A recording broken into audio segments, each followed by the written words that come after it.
Education tips में biology के chapter संख्या 7 की बात कर रहे थे, जिसका नाम है मानव स्वास्थ्य एवं रोग। ठीक है, तो आज हम बात करेंगे पार्ट नंबर 3 की बात करेंगे। और पार्ट नंबर जो 3 है वो हमारा प्रतिरक्षा तंत्र है, उस प्रतिरक्षा तंत्र से संबंधित है। तो देखते हैं पहला क्वेश्चन। तो देखो, मां के कोलेस्ट्रम में उपस्थित होती है, मां के कोलेस्ट्रम में उपस्थित होती है। तो ऑप्शन दे रखा है आईजीए दे रखी है, आईजीडी दे रखी है, आईजीई दे रखी है और आईजीजी। तो मां के जो कोलेस्ट्रम है उसमें क्या उपस्थित होती है भाई? आईजीए। तो ध्यान रखना, जो इम्यूनोग्लोबिन होती है यानी आईजी होती है वो 5 प्रकार की होती है। आईजीए होती है, आईजीडी होती है, आईजीई होती है, आईजीएम होती है और इसके अलावा आईजीजी होती है। ये 5 प्रकार की होती है आईजी, ठीक है, जिसको बोलते हैं इम्यूनोग्लोबिन। आईजी का पूरा नाम होता है इम्यूनोग्लोबिन। तो आईजीए होती है वो किसमें होती है? मां के कोलेस्ट्रॉल में। आईजीडी की बात करते हैं तो बीटा लसीकाणुओं को सक्रिय, बीटा लसीकाणुओं को सक्रिय। आईजीई होती है ये एलर्जी क्रियाओं के लिए, एलर्जी की क्रियाओं के लिए जिम्मेदार। आईजीएम होती है वो सबसे बड़े आकार की, सबसे बड़े आकार की। और आईजीजी होती है ये प्लेसेंटा को पार करने की, प्लेसेंटा को पार करने की क्षमता। तो क्वेश्चन है मां के कोलेस्ट्रम में उपस्थित होती है, तो मां के कोलेस्ट्रम में कौन सी होती है भाई? आईजीए होती है। कौन सी होती है?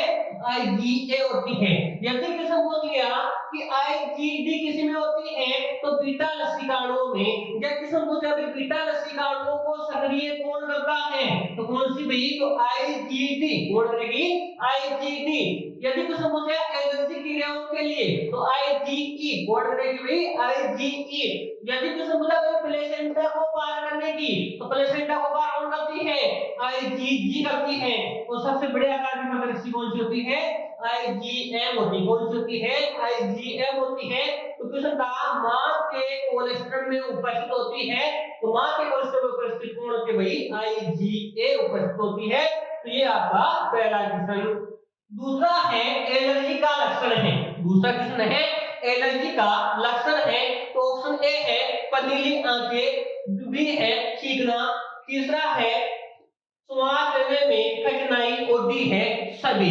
तो एलर्जी का जो लक्षण है वो सारे के सारे हैं, एलर्जी का जो लक्षण है वो सारे के सारे हैं। जैसे पनीली आंखें होना, चीखना, श्वास लेने में कठिनाई आना, इसके अलावा ये सारे के सारे हो गए।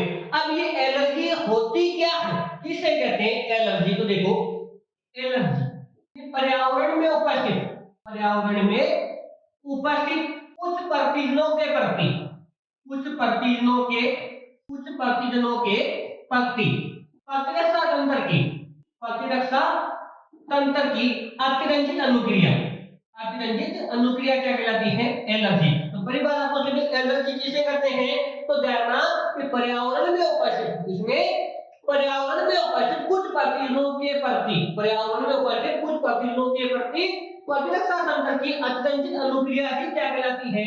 एलर्जी कहलाती है। अब क्वेश्चन हो गया कि एलर्जी कौन सी कोशिकाओं के द्वारा स्रावित होती है? तो ध्यान रखना मास्ट कोशिकाओं के द्वारा। कौन सी कोशिकाओं के द्वारा? मास्ट कोशिकाओं के द्वारा स्रावित होती है। और इनके द्वारा कुछ रसायन स्रावित होते हैं, उस रसायन का नाम है हिस्टामिन और सीरोटोनिन, सीरोटोनिन। ठीक है, ये रसायन है। तो ध्यान रखना एलर्जी किसे कहते हैं तो पर्यावरण में उपस्थित कुछ रसायनों के प्रति, पर्यावरण में उपस्थित कुछ रसायनों के प्रति प्रतिरक्षा तंत्र की अतिरंजित अनुक्रिया होती है, उसे एलर्जी बोलते हैं। एलर्जी का जो कारण होता है, एलर्जी है इसका जो कारण है वो मास्ट कोशिकाओं से हिस्टामिन और सीरोटोनिन जो रसायन होता है उन रसायनों के कारण ये होती है।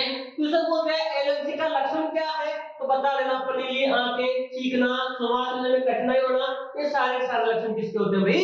एलर्जी के होते हैं। तो भाई ये दूसरा क्वेश्चन हो गया। तीसरा है रूमेटाइड आर्थराइटिस क्या है? ठीक है, तो बता देना एक प्रकार का क्या है? सौ प्रतिरक्षी रोग है। कौन सा रोग होता है? सौ प्रतिरक्षी रोग होता है। अब इस प्रतिरक्षी रोग। सव का मतलब होता है संयम, यानी खुद, और प्रतिरक्षी का मतलब संयम के शरीर का जो प्रतिरक्षा है उससे रिलेटेड है, या उसे बोलते हैं। तो देखो कभी कभी अज्ञात या आनुवंशिक कारकों से, कभी कभी अज्ञात या आनुवंशिक कारकों से व्यक्ति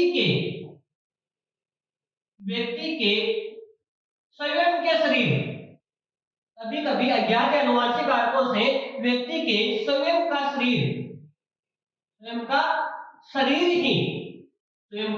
शरीर ही कुछ कोशिकाओं को या अपने ही शरीर की कोशिकाओं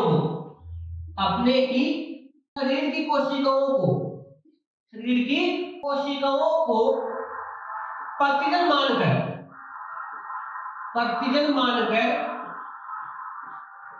मानकर इन्हें नष्ट करने लगती हैं। इसे बोलते हैं स्व प्रतिरक्षी रोग। तो क्वेश्चन तुझे भी स्व प्रतिरक्षी रोग क्या है, तो डेफिनेशन क्या होती है कि कभी कभी अज्ञात या आनुवंशिक कारकों से व्यक्ति के शरीर की जो प्रतिरक्षा तंत्र है, व्यक्ति के शरीर का जो प्रतिरक्षा तंत्र है वो स्वयं की कोशिकाओं को ही, व्यक्ति के शरीर का प्रतिरक्षा तंत्र स्वयं की कोशिकाओं को ही क्या मान ले भाई, प्रतिजन मानकर उसे नष्ट करने लगता है। उसे बोलते हैं स्व प्रतिरक्षा या स्व प्रतिरक्षी बोलते हैं। ठीक है, तो क्वेश्चन था रूमेट यार्ड आर्थराइटिस क्या है, तो ध्यान, एक प्रकार का रोग है, उस रोग का नाम क्या है, स्व प्रतिरक्षी रोग है। ठीक है, अगला देखो, निष्क्रिय प्रतिरक्षा प्राय निम्न में से किस अवस्था में दी जाती है। निष्क्रिय प्रतिरक्षी प्राय निम्न में से किस अवस्था में दी जाती है, तो ऑप्शन है सर्पदंश, डिप्थीरिया, रेबीज, सभी। तो निष्क्रिय प्रतिरक्षा है वो इन सभी अवस्थाओं में दी जाती है, सर्पदंश में भी दी जाती है, डिप्थीरिया में भी, और किसमें, रेबीज में। तो उसका आंसर हो गया डी, हो गया ये सभी। ठीक है, तो ये 4 प्रश्न है, चारों ही क्वेश्चन बोर्ड एग्जाम की दृष्टि से बहुत ही इंपॉर्टेंट क्वेश्चन है।